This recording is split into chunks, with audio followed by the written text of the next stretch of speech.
Hello my dear friends, in this lecture we are going to discussing about the topic which is one dimensional flow of heat या coefficient of thermal conductivity. तो आज के इस lecture में हम लोग इस टॉपिक को डिस्कस करने जा रहे हैं। तो चलिए स्टार्ट करते हैं। मान लेते हैं ये हमारे पास एक पैरेलल फेस्ड स्लैब है। क्या बेटा? पैरेलल फेस्ड स्लैब है। इस पैरेलल फेस्ड स्लैब का जो एरिया ऑफ क्रॉस सेक्शन है मान लेते हैं वो क्या है? ए। क्या है बेटा? ए। तो यह लिख लेते हैं कि area of cross sectional area of cross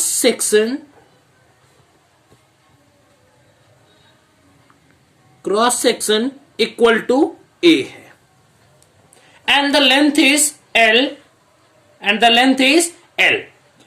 इस पर्टिकुलर स्लैब के दो सरफेसेस है। इसे क्या है बेटा? ये दो फेसेस है। मान लेते हैं ये फेस नंबर 1 है और ये फेस नंबर 2 है। ठीक है बेटा? अब देखिए, मान लेते हैं यहां पे जो Q1 और ये θ1 और θ2 जो बेटा है ये दोनों टेम्परेचर है। It's denote the temperature. θ1 जो है ये टेम्परेचर है, θ2 भी जो है वो एक टेम्परेचर है। ठीक। फेस 1 पे जो इसका टेम्परेचर है वो θ1 है और फेस 2 पे जो टेम्परेचर है वो है θ2। ठीक।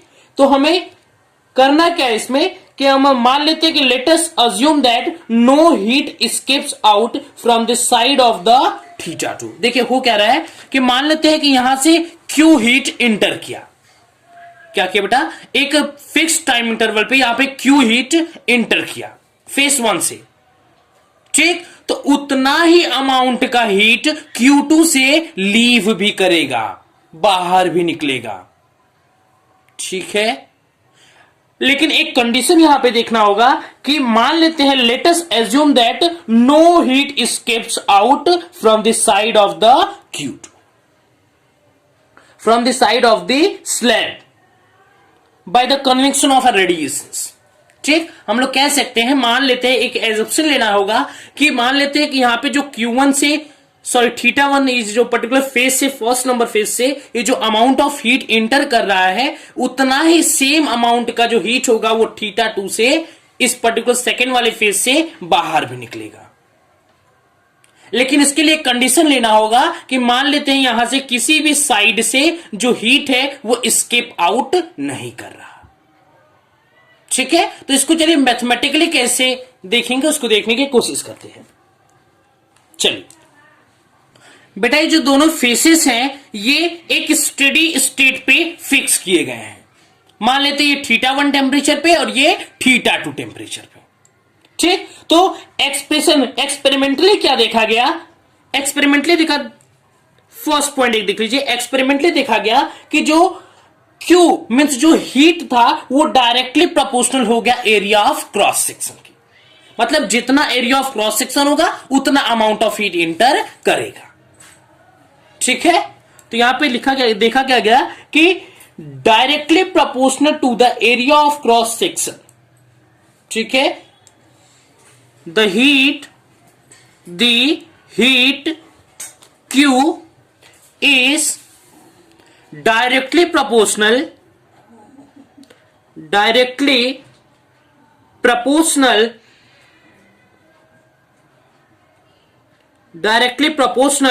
to the area of cross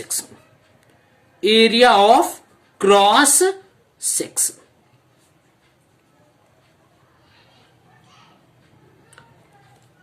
जो हीट Q था बेटा यह एरिया ऑफ क्रॉस सेक्शन की डायरेक्टली प्रोपोर्शनल हो गया। So we can write here Q is directly proportional to the area of cross section.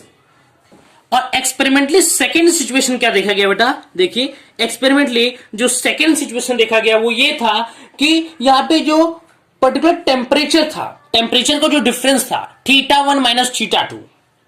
ठीक है बेटा? θ1 माइनस θ2 यहां हाइयर से लोअर जा रहा है तो θ1 माइनस θ2 का जो टेम्परेचर का डिफरेंस है यहां पे इस पर्टिकुलर इसको सिस्टम मान लीजिए, तो यहां से जो θ1 से θ2 का जो टेम्परेचर का डिफरेंस है वो डायरेक्टली प्रोपोर्शनल हो गया हीट के। क्या हो गया बेटा, हीट के। तो लिख लेते हैं हम लोग कि directly proportional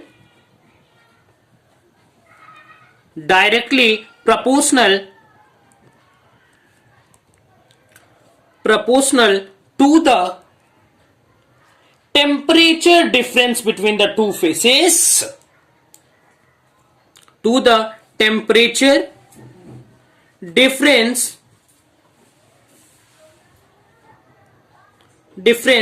between the two phases,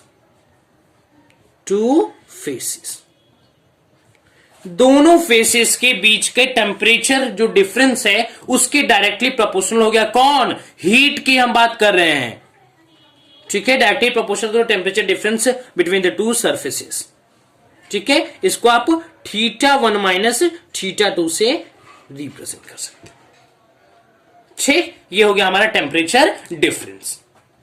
यहां पे हम हीट की बात कर रहे हैं बेटा, यहां पे लिख देते हैं कि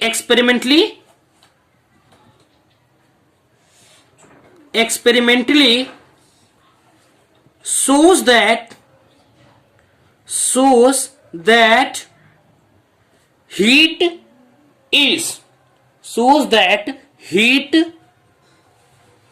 Q is directly proportional to the temperature difference between the two faces of the particular system of the parallel phased slab। Concept clear करते चलिएगा, ठीक है। तो हम लोग इसको ये लिख सकते हैं कि Q is directly proportional to the θ1 minus θ2। Clear है बेटा, यहां तक किसी को कोई डाउट? अब देखिए थर्ड सिचुएशन क्या देखा गया यहां पे थर्ड सिचुएशन क्या देखा बेटा, थर्ड सिचुएशन देखा गया कि यहां पे जो हीट है वो डायरेक्टली प्रोपोर्शनल होगा टाइम की।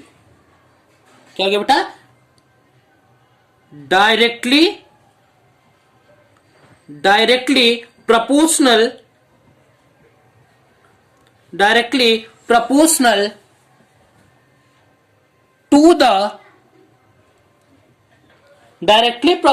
to the time t for which the heat flows, to the time t for which the heat flow, मतलब यहां पे जो Q है वह T के भी डायरेक्टली प्रोपोर्शनल हो गया, where T is the time, ठीक है।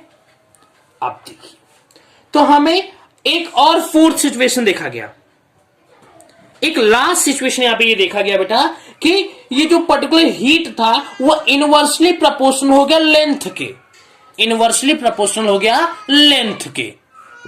बेटा यहां पे हुआ क्या, inversely proportional to the length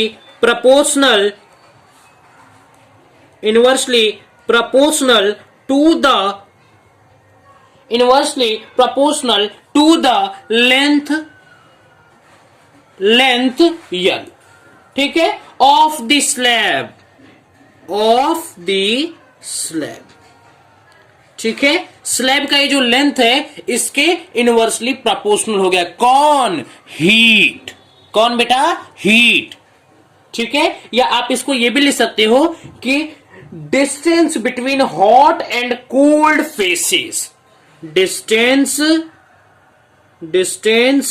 between the hot and cold phases,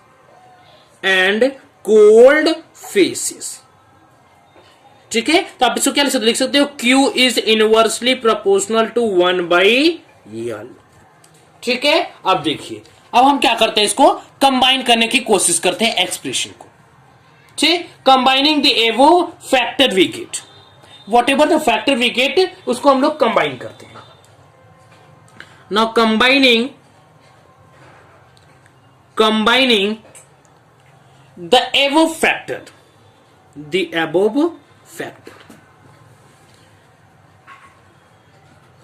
इससे पहले एक बात समझ लीजिए हुआ क्या। देखिए ये जो हीट था वो एरिया ऑफ क्रॉस सेक्शन के डायरेक्टली प्रोपोर्शनल हो गया। कैसे? ये एक्सपेरिमेंटली देखा गया, लेकिन मैं बता रहा हूं कैसे।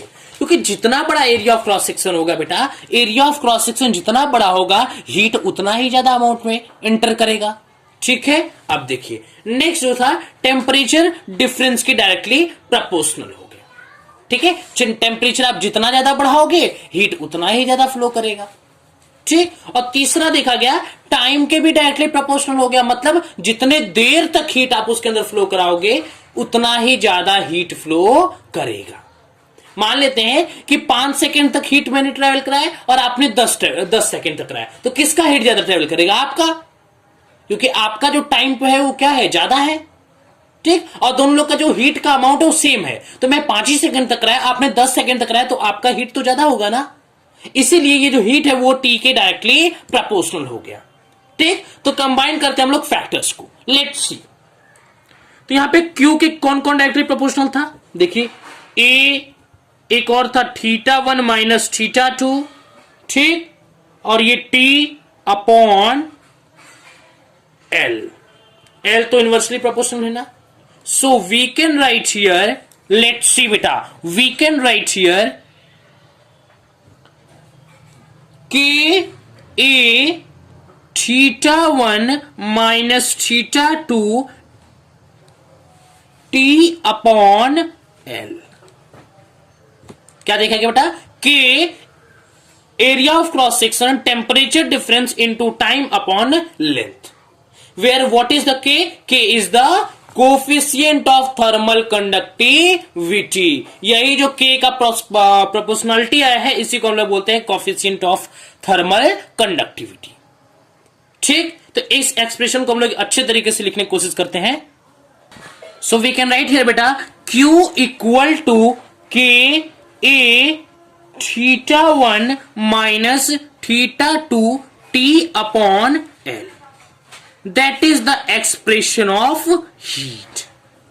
यह है हीट का एक्सप्रेशन।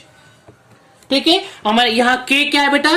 के इज द कांस्टेंट, के इज द बेटा constant.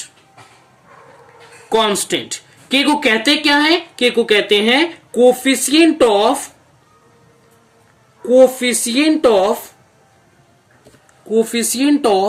Thermal conductivity, thermal conductivity.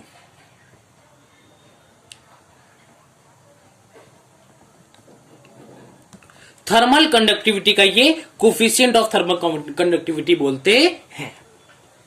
ठीक है बेटा, किसी को क्या तो कोई दिक्कत? आप देखिए ये बेटा जो कोफिशिएंट ऑफ थर्मल कंडक्टिविटी जो के है, ये पर्टिकुलर डिफरेंट मटेरियल पर डिपेंड करता है।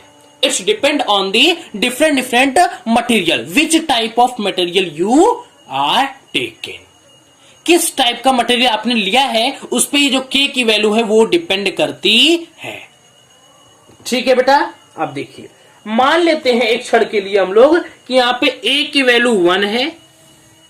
ठीक, और टेम्परेचर डिफरेंस जो θ1 माइनस θ2 था अपॉन लेंथ है, इसकी वैल्यू मान लेते हैं बेटा ये भी 1 होगी, और एंड मान लेते टी की वैल्यू भी 1 सेकेंड के लिए। तो यहां पे होगा क्या बेटा? इस सिचुएशन में सब वैल्यू 1 हो गई, तो यहां पे जो के होगा वो इक्वल हो जाएगा क्यू के। मींस दैट जो हीट है वह थर्मल कंडक्टिविटी के बराबर हो जाएगा। ठीक, तो बस आज के लिए इतना ही, तब तक पढ़ाई करते रहे। All the very best.